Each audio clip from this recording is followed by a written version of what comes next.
नमस्कार दोस्तों, good morning दोस्तों। आपका हमारे यूट्यूब चैनल में बहुत बहुत स्वागत है। तो चलिए दोस्तों, हम देखते हैं आज भारत के राज्यों को, उनकी राजधानियों को। जब हम एग्ज़ाम देने जाते हैं तब हम अक्सर देखते हैं कि वहाँ हम कन्फ्यूज हो जाते हैं, राजधानियाँ याद नहीं आती हैं। तो इनका उपाय यह है कि अगर इनको हम अभी इनको ऑब्जर्व कर लेंगे, राज्यों को लोकेशन बेस्ड यानी कि मानचित्र के आधार पर, तो हम इनको एज अ इमेज के फॉर्म में एक लंबे समय तक दिमाग में याद रख पाएंगे। और जब हम एग्ज़ाम देने जाएंगे, वहाँ क्वेश्चन को सॉल्व करेंगे, तो ईजीली वहाँ आंसर सही जाएगा। गलत होने के जो चांसेस हैं वो नगण्य के बराबर रहेंगे। तो इसलिए मानचित्र की सहायता से हमें चीज़ों को रटना नहीं पड़ता है, इनको ऑब्जर्व करना पड़ता है और समझना पड़ता है। ये हमें बहुत लंबे समय तक याद करने में सहायक होता है। तो चलिए हम जानते हैं भारत के राजनीतिक मानचित्र को। तो यह मुख्य रूप से 28 राज्यों में और 8 केंद्र शासित प्रदेशों में विभाजित किया गया है। इनका अध्ययन हम वन बाय वन करके करेंगे। तो सबसे पहले यहाँ देखेंगे, जो दोस्तों जो पर्पल कलर की लाइन दिख रही है, वो अंतर्राष्ट्रीय सीमा को प्रदर्शित करती है। जो वाइट कलर की, जो सफ़ेद कलर की लाइन है, वो राज्य केंद्र शासित प्रदेश की सीमा को प्रदर्शित करती है। जो स्क्वायर है रेड कलर का, वो देश की राजधानी को शो करता है। और जो ब्लैक कलर का सर्कल है, वो राज्य और केंद्र शासित प्रदेश की राजधानी को प्रदर्शित करता है। तो चलिए दोस्तों, हम भारत के मानचित्र में सबसे पहले उत्तर में चलते हैं। जो उत्तरीय केंद्र शासित प्रदेश है, वो दोस्तों कौन सा है? लद्दाख है। और सबसे जो पश्चिमी राज्य है, वो दोस्तों गुजरात है, गुजरात राज्य है। और सबसे दक्षिणी राज्य है, वो दोस्तों तमिलनाडु है। और सबसे जो पूर्व में राज्य है, वो दोस्तों अरुणाचल प्रदेश है।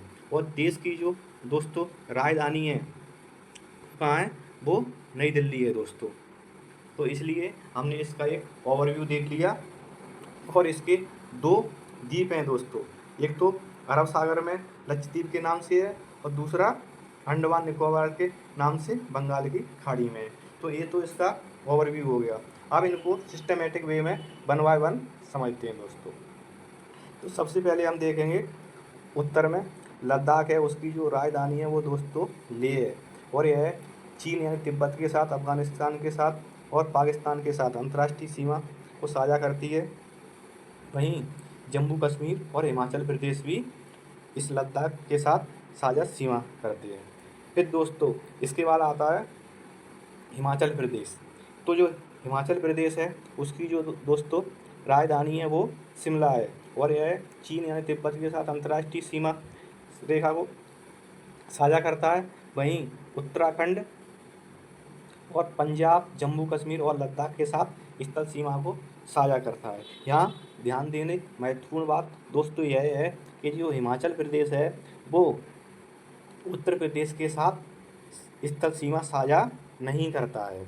यानी कि जो हिमाचल प्रदेश है, वो उत्तर प्रदेश के साथ सीमा को साझा नहीं करता है।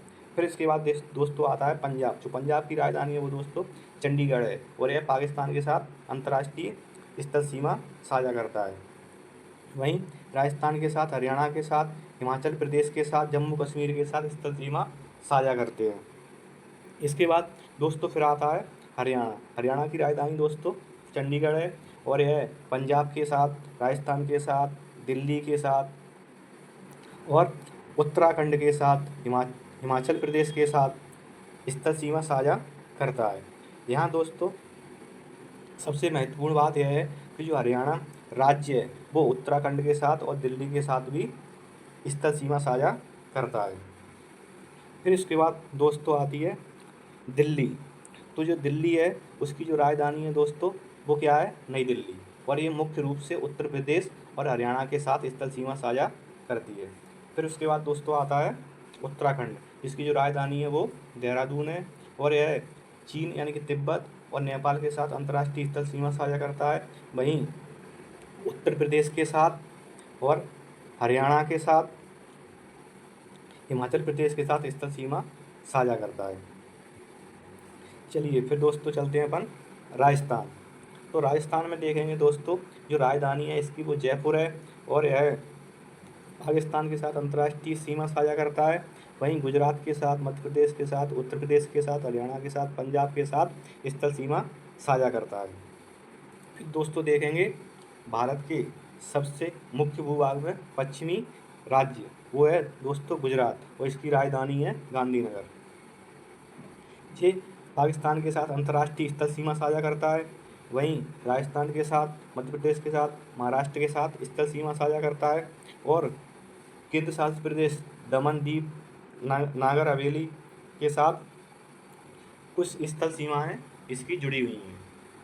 वहीं जलीय सीमा इसकी अरब सागर में साझा करता है। फिर दोस्तों इसके बाद चलते हैं अपन केंद्र शासित प्रदेश दमन और दीव। जो दमन और दीव है वो दोस्तों अरब सागर में गुजरात और महाराष्ट्र के क्षेत्र से संबंधित है। यह भारत के मुख्य भूभाग के पश्चिमी हिस्से में स्थित है। फिर दोस्तों इसके बाद आते हैं मध्य प्रदेश। तो मध्य प्रदेश की जो राजधानी है दोस्तों वो है भोपाल, और यह गुजरात के साथ, राजस्थान के साथ, उत्तर प्रदेश के साथ, छत्तीसगढ़ के साथ, महाराष्ट्र के साथ स्थल सीमा साझा करता है। फिर दोस्तों इसके बाद आते हैं छत्तीसगढ़। तो छत्तीसगढ़ में बात करें तो इसकी राजधानी रायपुर है, और यह उड़ीसा के साथ, झारखंड के साथ, उत्तर प्रदेश के साथ, मध्य प्रदेश के साथ, महाराष्ट्र के साथ, तेलंगाना के साथ, आंध्र प्रदेश के साथ स्थल सीमा साझा करता है। फिर इसके बाद दोस्तों अगला स्टेट आता है उड़ीसा। तो उड़ीसा की राजधानी दोस्तों भुवनेश्वर है, और यह पश्चिम बंगाल के साथ, झारखंड के साथ, छत्तीसगढ़ के साथ, आंध्र प्रदेश के साथ स्थल सीमा साझा करता है। वहीं इसकी जलीय सीमा बंगाल की खाड़ी के साथ साझा करता है। फिर इसके बाद दोस्तों आता है झारखंड। झारखंड की दोस्तों राजधानी रांची है, और यह पश्चिम बंगाल के साथ, बिहार के साथ, उत्तर प्रदेश के साथ, छत्तीसगढ़ के साथ, उड़ीसा के साथ स्थल सीमा साझा करता है। फिर दोस्तों इसके बाद आता है उत्तर प्रदेश। तो उत्तर प्रदेश की जो राजधानी है वो दोस्तों लखनऊ है, और यह नेपाल के साथ अंतर्राष्ट्रीय सीमा साझा करता है। वहीं बिहार के साथ, झारखंड के साथ, छत्तीसगढ़ के साथ, मध्य प्रदेश के साथ, राजस्थान के साथ, हरियाणा के साथ, दिल्ली के साथ, उत्तराखंड के साथ ये स्थल सीमा साझा करता है। यहाँ महत्वपूर्ण बात दोस्तों यह है कि जो उत्तर प्रदेश है वो हिमाचल प्रदेश के साथ स्थल सीमा साझा नहीं करता है, यानी कि जो उत्तर प्रदेश है वो हिमाचल प्रदेश से अपनी जो सीमा है उसको जोड़ता नहीं है। फिर इसके बाद दोस्तों आता है पश्चिम बंगाल। तो पश्चिम बंगाल की जो राजधानी है वो है दोस्तों कोलकाता, और यह है बांग्लादेश के साथ, भूटान के साथ और नेपाल के साथ अंतर्राष्ट्रीय स्थल सीमा साझा करता है। वहीं इसकी जलीय सीमा बंगाल की खाड़ी के साथ है। फिर स्थल सीमा उड़ीसा के साथ, झारखंड के साथ, बिहार के साथ, सिक्किम के साथ, असम के साथ साझा करता है। फिर इसके बाद दोस्तों आता है सिक्किम। जो सिक्किम की राजधानी है वो दोस्तों गंगटोक है, और यह नेपाल के साथ, चीन यानी तिब्बत के साथ, भूटान के साथ अंतर्राष्ट्रीय सीमा साझा करता है, और पश्चिम बंगाल के साथ स्थल सीमा साझा करता है। फिर दोस्तों इसके बाद आता है मेघालय।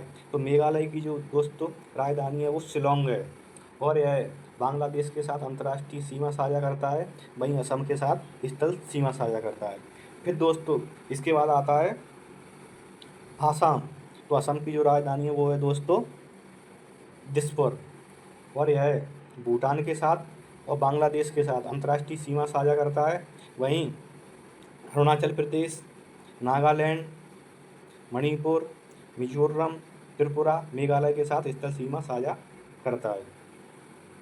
फिर दोस्तों इसके बाद आता है सबसे पूर्वी राज्य अरुणाचल प्रदेश। इसकी राजधानी दोस्तों ईटानगर है, और यह भूटान के साथ, चीन यानी तिब्बत के साथ और म्यांमार के साथ अंतर्राष्ट्रीय सीमा साझा करता है। वहीं नागालैंड के साथ और असम के साथ स्थल सीमा साझा करता है। फिर इसके बाद दोस्तों आता है नागालैंड। नागालैंड की राजधानी दोस्तों कोहिमा है, और यह म्यांमार के साथ अंतर्राष्ट्रीय सीमा साझा करता है। वहीं अरुणाचल प्रदेश के साथ, असम के साथ और मणिपुर के साथ स्थल सीमा साझा करता है। फिर दोस्तों आता है मणिपुर। मणिपुर की राजधानी दोस्तों इम्फाल है, यह म्यांमार के साथ अंतर्राष्ट्रीय सीमा साझा करता है, और मिजोरम के साथ, असम के साथ और नागालैंड के साथ स्थल सीमा साझा करता है। फिर इसके बाद दोस्तों आता है मिजोरम, जो बांग्लादेश के साथ और म्यांमार के साथ अंतर्राष्ट्रीय सीमा साझा करता है, और इसकी राजधानी आइजोल है दोस्तों। वहीं मणिपुर, असम और त्रिपुरा के साथ स्थल सीमा साझा करता है। फिर दोस्तों इसके बाद आता है त्रिपुरा की राजधानी दोस्तों अगरतला है और यह बांग्लादेश के साथ अंतर्राष्ट्रीय सीमा साझा करता है। वहीं स्थल सीमा असम और मिजोरम के साथ साझा। अब आता है दोस्तों आंध्र प्रदेश। तो आंध्र प्रदेश की जो राजधानी है वो दोस्तों क्या है, वो अमरावती है और यह उड़ीसा के साथ, छत्तीसगढ़ के साथ, तेलंगाना के साथ, कर्नाटक के साथ, तमिलनाडु के साथ और इसके साथ यानम है जो पुद्दुचेरी का हिस्सा है उसके साथ स्थल सीमा साझा करता है। वहीं जलीय सीमा बंगाल की खाड़ी के साथ शेयर करता है। फिर दोस्तों इसके बाद आता है तमिलनाडु। तमिलनाडु की राजधानी दोस्तों चेन्नई है। यह आंध्र प्रदेश के साथ, कर्नाटक के साथ, केरल के साथ स्थल सीमा साझा करने के साथ पुद्दुचेरी यानी कि कराईकल का पार्ट है उसके साथ भी ये सीमा रेखा साझा करता है। जो पुद्दुचेरी है वो दोस्तों केंद्र शासित प्रदेश है। वह केंद्र शासित प्रदेश है जो कि 3 पार्ट, एक तो आंध्र प्रदेश में येनम है, दूसरा केरल में माई है और तीसरा तमिलनाडु में कराईकल है। इन तीनों हिस्सों को मिलाकर एक केंद्र शासित प्रदेश बनाया गया है जिसकी राजधानी दोस्तों क्या है, पुद्दुचेरी है। उसके बाद फिर दोस्तों आता है केरल। तो केरल की बात करें तो इसकी दोस्तों राजधानी है तिरुवनंतपुरम और यह तमिलनाडु के साथ, कर्नाटक के साथ और माए यानी कि पुद्दुचेरी के साथ स्थल सीमा साझा करता है। वहीं इसकी जलीय सीमा अरब सागर के साथ शेयर करता है। फिर इसके बाद दोस्तों आता है कर्नाटक। तो जो कर्नाटक है उसकी राजधानी दोस्तों बेंगलुरु है और यह केरल के साथ, तमिलनाडु के साथ, आंध्र प्रदेश के साथ, तेलंगाना के साथ, महाराष्ट्र के साथ और गोवा के साथ स्थल सीमा साझा करता है और इसकी जलीय सीमा दोस्तों अरब सागर के साथ है। फिर इसके बाद दोस्तों आता है तेलंगाना। इसकी राजधानी दोस्तों हैदराबाद है और यह महाराष्ट्र के साथ, कर्नाटक के साथ, आंध्र प्रदेश के साथ, छत्तीसगढ़ के साथ स्थल सीमा साझा करता है। फिर दोस्तों आता है महाराष्ट्र। इसकी राजधानी दोस्तों मुंबई है और यह गोवा के साथ, कर्नाटक के साथ, तेलंगाना के साथ, छत्तीसगढ़ के साथ, मध्य प्रदेश के साथ, गुजरात के साथ स्थल सीमा साझा करता है। वहीं केंद्र शासित प्रदेश दादर एवं नागर हवेली, दमन और दीव का कुछ हिस्सा भी है उसके साथ भी ये यहाँ स्थल सीमा साझा करता है। इसकी जलीय सीमा है वो अरब सागर के साथ शेयर होती है। तो दोस्तों ये तो हो गया मुख्य भूभाग के राजनीतिक तौर पर विभाजित राज्य। अब इसके अलावा 2 द्वीप हैं जो कि एक बंगाल की खाड़ी में अंडमान निकोबार द्वीप समूह है। इसकी जो कैपिटल है दोस्तों वो क्या है, पोर्ट ब्लेयर है। वहीं जो दूसरा द्वीप है वो अरब सागर में है, उसकी दोस्तों जो कैपिटल है वो कवराती है। इसके अलावा इनके भारत के मुख्य भूभाग के दक्षिण में एक देश है श्रीलंका जो कि भारत के मुख्य भूभाग से जलीय सीमा से कनेक्ट है, यानी कि जलीय सीमा इसको जोड़ती है। तो हम ऑल ओवर देखें दोस्तों, ये तो हो गए भारत के मुख्य भूभाग के राजनीतिक स्तर पर राज्य और केंद्र शासित प्रदेश। तो इनमें हम देखते हैं स्पेशली कौन कौन से केंद्र शासित प्रदेश हैं। तो सबसे पहले लद्दाख केंद्र शासित प्रदेश है, जम्मू कश्मीर केंद्र शासित प्रदेश है दूसरा, तीसरा नई दिल्ली, चौथा चंडीगढ़, पांचवा दादर नागर हवेली दमन और दीव, छठा लक्षद्वीप, सातवां पुद्दुचेरी और आठवां अंडमान निकोबार द्वीप समूह। ये 8 हुआ केंद्र शासित प्रदेश। अब दोस्तों अब देखते हैं 28 राज्य कौन कौन से हैं। तो सबसे पहले देखते हैं उत्तर में हिमाचल प्रदेश, पंजाब, हरियाणा, उत्तराखंड, राजस्थान, गुजरात, मध्य प्रदेश, उत्तर प्रदेश, छत्तीसगढ़, उड़ीसा, झारखंड, बिहार, पश्चिम बंगाल, सिक्किम, मेघालय, असम, अरुणाचल प्रदेश, नागालैंड, मणिपुर, मिजोरम, त्रिपुरा, आंध्र प्रदेश, तमिलनाडु, केरल, कर्नाटक, महाराष्ट्र और गोवा। ये दोस्तों 28 राज्य हो गए और 8 केंद्र शासित प्रदेश हो गए। तो दोस्तों आज हमने इस मानचित्र की सहायता से इन चीज़ों को आसानी से सरल भाषा में समझा, जो कि हमें लंबे समय तक याद रहने में मददगार साबित हो। अगर आपको ये मानचित्र की सहायता से अध्ययन अच्छा लगा हो, अच्छे से समझ में आया हो, तो इस वीडियो को अपने दोस्तों के साथ शेयर करें, सब्सक्राइब करें चैनल को, लाइक करें please. Thanks watching this video.